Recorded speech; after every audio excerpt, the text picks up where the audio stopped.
Now we're going to back up just a little bit.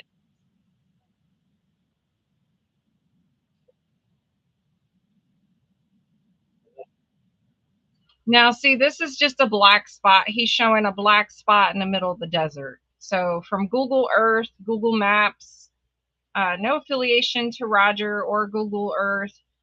But if you go there and you type in Libya and you look at it from like a layered view, you can see what he's showing here.